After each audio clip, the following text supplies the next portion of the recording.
bethu bungaphakade ubekho ngokwazi wena. Yena onkonzo ilukhululeko kanye.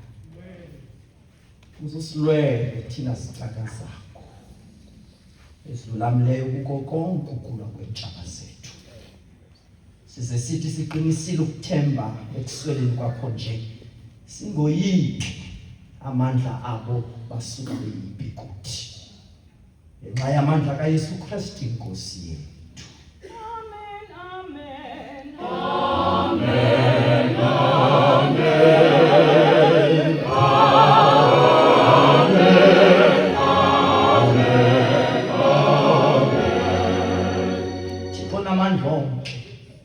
Umthombo wako konke ukulunga. Sithi ngokululamleyo sikuthandaze ukuba uthamsanqele zonke inkosi namaphakathi. Sithandazela Thixo namandla amakhulu upresident welizwe Baba uCyril Ramaphosa nekhabinethi yakhe. And all those who've got powers over provinces and the nation.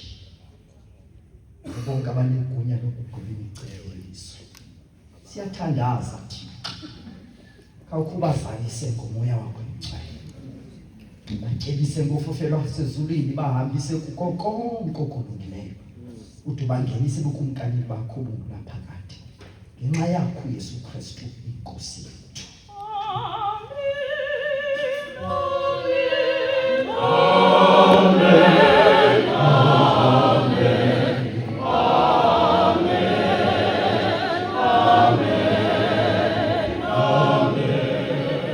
Umdali nokulondolozi wabo bonke abantu. Siyakuthandaza ngokululamele ngenxa yenhloko zonke zabantu. Ukuba bazise indlela zakho lophiliso lwakho ulondolozayo. Ulwazise kuzo zonke inhlanga. Sithi ke kubalulekileyo sithandazele irhamente engcwele kulo lonke izwe. Irhamente yakho ihlale ngethamsanqa. Isikhokhelele iphathwe ngumoya wakho olungileyo. Ade bonke abazibiza ngokuthi bangamaKristu bakhokhelele endleleni yenyaniso. Endleleni yenyaniso. Bamba inkomo ngenhliziyo. Ebambisene ngoxolo. Hleli ngokulungileyo. Sithi ke ukugqibela sibabhekisele ubeleni bakho wena sewabo bonke abo babandezelwe ngendawo ezithile. Abantu abathixo abangekhoyo apha babandezelwe imiphefumulweni ezinjeni nasekuhlaleni.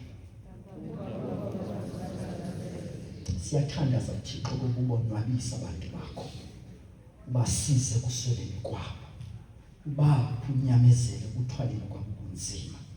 Nempumelelo esikelelekayo kuzo zonke imbandezelo zabo. Sicela oku ngenxa yakho Yesu Kristu.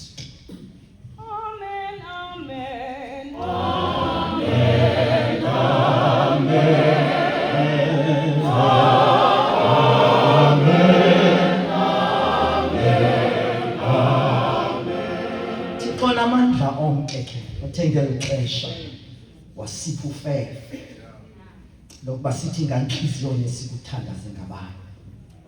Othe kanjalo wasithembisa ngokuba uthi kwakuhlangana ababini nokuba bathathwe egameni lakho ubaphi izinto abazicelayo. Sithaba ke Thixo sihlangene. Siyacela yenza kaloku njengokunqwena ukuthandaza kwethu. Thina zicaka zakho njengoba kusifanele. Usiphe nakweli lizwe elizela amaxolo. Lizwe inkosi elizwe greed and corruption. Ukuba siyazi inyaniso yakho. Siphe kwilizwe liza kubakho ubomi obungunaphakade. Amen, amen, amen, amen, amen.